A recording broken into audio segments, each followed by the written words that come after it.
Okay, today I want to talk about logarithm and indices. Okay, so basically this chapter would be usually the first chapter that is taught in A-Math. Indices is also taught in E-Math. There are rules of indices and logarithm rules, a list of rules for the kids to remember. And the purpose of this video is not to share what are the rules. You can find them in a lot of YouTube videos, in a lot of articles, in your textbooks, in formula lists, and even in Google Images. So what I want to share in this video today is really how do you remember these little rules with quite a lot of variations. Some of them are quite similar to one another. So today I'll be sharing on logarithm and indices, their rules, and the little tips to remember some of them, and some of the common mistakes. So I will first start with indices rule. The first one that you will see is this: am times an is equals to am plus n. And student always mix this up with another rule: am n is equals to am n. Now sometimes the power get multiplied, sometimes the power get added. So when do you multiply? When do you add?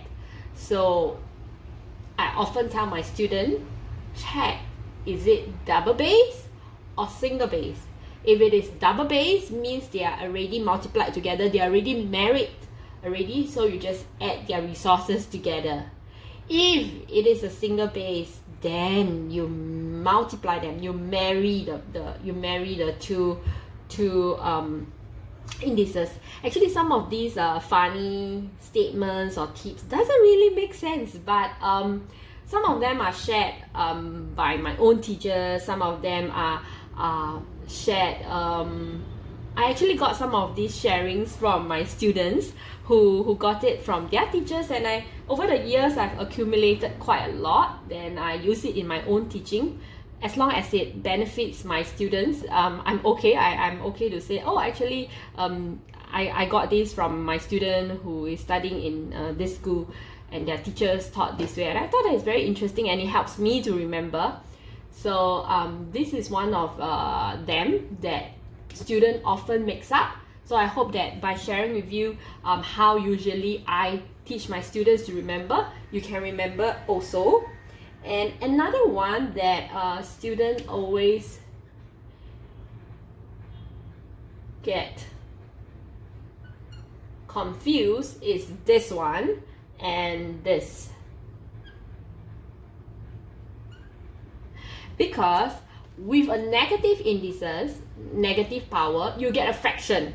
And then this one, you have a fraction as a power. So some of my students are a little bit confused. Fraction power, so do I get back negative indices? Oh, and another one from negative indices is some of my, so 5 to the power of 2, this is also a negative indices, right? They will write 2 over 5. So they'll pull this one down, and then the 2, they will leave it on top, which is wrong. This is wrong. So what I always tell my student is, the story behind negative indices is that you own people or you own the bank money, unfortunately. Then you are very sad, and one person is looking for you, the person that you own, and you are hiding underground. You don't know how to face him. So if it is a 5 to the power of minus 2, is one person looking for you and you are hiding underground with the money that you own. So this becomes 1 over 25. And for this, how do I ask my student to remember is, when you have a fraction power, it means that you are broken. The fraction power can be like that also. It can even be like that. Yeah. So I'll start with this first, okay? So when you have like a fraction power, a fraction means that you're not whole. So when you're not whole means imagine your heart is broken, you are not whole. So you usually when you're sad, what do most people do? They go home. So this is a house. So it may not mean necessarily your home. You know, I talk to some of my students, and my students say, no, when I'm sad I don't go home, I go to the beach, or I go to McDonald's. So it may not be a real physical home. It may be just a place, you know, a place for you to be at home, to be secure. Okay, anyway, it's a funny statement for us to remember. So this is what I share with my students, and most of them even after they graduate, and some of them we keep in touch, and they can still tell me this funny thing that I told them. So okay, let me come to this. How do I get this to this? This involves this rule also. So I actually also split this. So it's actually 1/3 and 2. So from here, 1/3 times 2, I get 2/3, right? So 1/3, I know that it's a cube root, A, and the whole thing square, or you can write A square. They are the same. You will give you your same answer. Alright? Yeah, I think that's about it for indices rule. I have the other usual ones are pretty easy to remember, like a to the power of 0 is 1.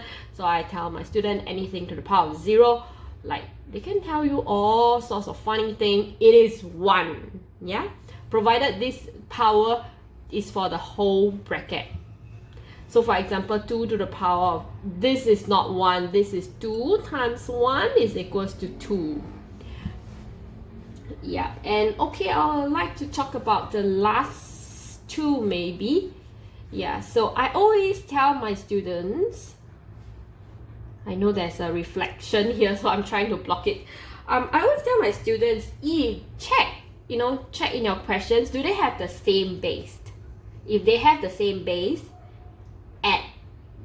add the resources. They must be multiplied. They must be already multiplied. Then you can add the resources. If it is this, you cannot apply any of the indices rule. So another thing is, oh no, they are not of the same base. Then check whether they are of the same power. So if they are of the same power, means same family. They are already married. So the same goes for this. Check whether,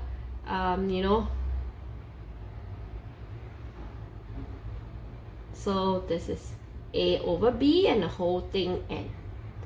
Alright, so I hope this video helps the students in some way to remember some of the indices rules. So when you do memorizing, don't just be Chinese course 10倍. Don't just do that.